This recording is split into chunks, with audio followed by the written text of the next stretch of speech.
जय हिंद। आज पूरी एनर्जी के साथ आया हूँ आप लोगों के समक्ष और बात करने वाले हैं डाउरी रिमूवल सिस्टम बिहार में क्यों फेल हुआ और दारू हटाने का जो बात किया गया था वो क्यों फेल हुआ।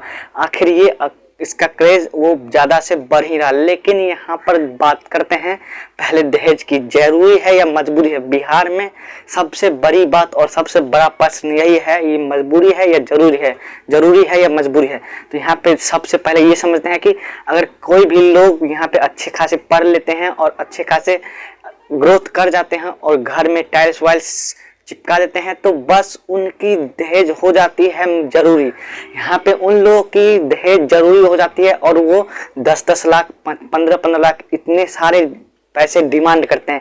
लेकिन यहाँ पे आदमी की सोच नहीं बदल रही है, इसी के कारण दहेज अभी भी जरूरी है। और यहाँ पे जो निम्न तबके के लोग हैं, जो अच्छे खासे पढ़े नहीं हुए हैं, अच्छे खासे उनकी फैमिली की ग्रोथ नहीं है, तो उनके लिए दहेज एक मजबूरी सा बन जाता है। अपने ऊपर कर्ज लेने से अच्छा वो दूसरे के सर पे थोप देते हैं।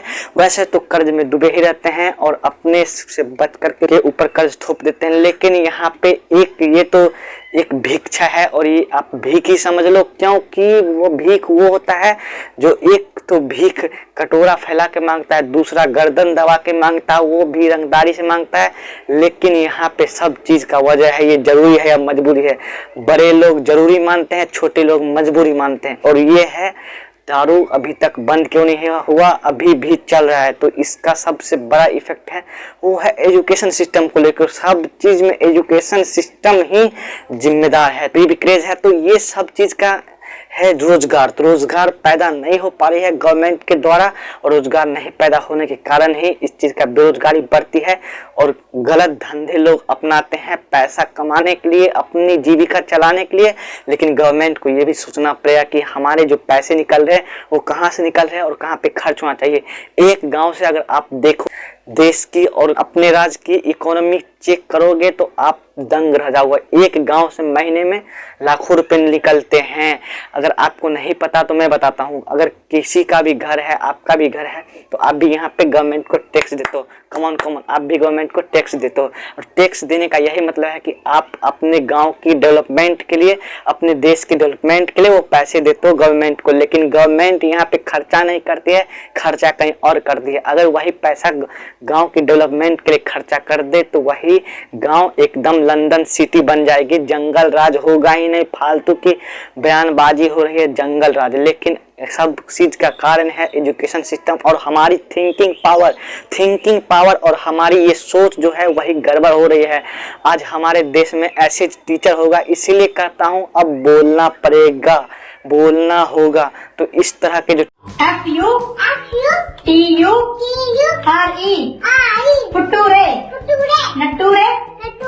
टीचर होते हैं, कुछ इस तरह के टीचर देख लीजिए। ये फ्यूचर को फुटूरे पढ़ाते हैं, नेचर को नोटूरे पढ़ाते हैं। इस तरह के टीचर बच्चे के भविष्य को बर्बाद कर। भविष्य लिखिए था फिर से।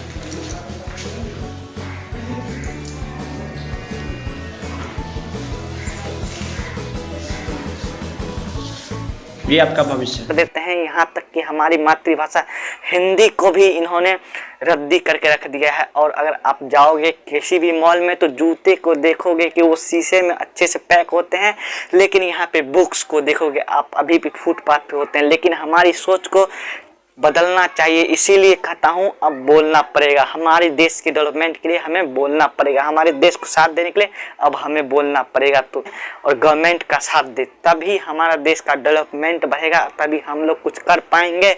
और यहाँ पे एजुकेशन सिस्टम इतना बर्बाद हो चुका है कि बच्चे जब एग्जाम के लिए जाते हैं तो चीट करवाते हैं। उनके पेरेंट्स खुद चढ़ के देखिए 3-3 महले पे चढ़ जाते हैं पेरेंट्स अपने बच्चे को चीट कराने के लिए। बच्चे को इतने दिन पढ़ाए वो आस नहीं लगा करके बस वो चीट करवाते हैं। और यही का कारण होता है कि शिक्षा के कारण ही हमारा देश अभी भी पीछे है। और सबसे बड़ी बात यह है कि यहाँ पे पीछे तो है और दो हजार महीने वाले इंजीनियर आकर के हमारी रोड के कनेक्टिविटी को खराब करते हैं। देखिए रोड पे कितना पानी जमा हुआ है और यही कारण है शिक्षा, हमारी थिंकिंग पावर, हमारी शिक्षा वह शेरनी का दूध है जो पिया है वो दहाड़ा है। और अभी भी हमारी गवर्नमेंट को ये कहना चाहता हूँ कि शिक्षा पे बहुत ज़्यादा ध्यान देना चाहिए, तभी हमारे देश की डेवलपमेंट होगी, ग्रोथ बढ़ेगी, इकोनॉमी पावर बढ़ेगी। अभी इजराइल से सीखना चाहिए गवर्नमेंट को कि कैसे हमारे देश को बनाना है, हमारे राज्य को बनाना है, और हम जहाँ से पैसा निकालते हैं वहीं पे खर्च होना चाहिए। ज़रूरी नहीं है फालतू की बयानबाजी में पैसे खर्च करने से, चुनावी रैली में यार उतने पैसे खर्च हो जाती है फालतू की पैसे, लेकिन यहाँ पे समझना होगा कि हमारे देश की डेवलपमेंट के लिए एजुकेशन जरूरी है। इसलिए कहता हूँ अब बोलना पड़ेगा। यहाँ पे दहेज के लिए नारी को ये बोला जाता था पहले कि में एक श्लोक है संस्कृत में, नारी पूज्यते रमन्ते तत्र देवता, लेकिन यहाँ पे अभी कुछ नहीं माना जा रहा है। तो ये वीडियो आपको कैसे लगे चर्चा में लिख के जरूर बताइएगा, और साथ ही वीडियो को लाइक कर दीजिए और ये वीडियो को पूरा फैला दीजिए, पूरी आग की तरह फैला दीजिए, ताकि हर एक इंडियन अपना सोच बदले, सरकार अपनी सोच बदले और हमारी एजुकेशन सिस्टम को ठीक करे। बिहार के एजुकेशन सिस्टम को उखाड़ के फेंक दिया गया है, एकदम से उखाड़ के फेंक दिया गया है। अभी भी बिहार को पहले कहा जाता था ज्ञान की नगरी, लेकिन अब यहाँ पे पॉवर्टी आ गई है। पॉवर्टी आने के कारण बिहार में बहुत सारे चीज़ों की मंदी है, किल्लत है। तो चलिए आज के वीडियो में रहते हैं, तब तक के लिए जय हिंद, वंदे मातरम।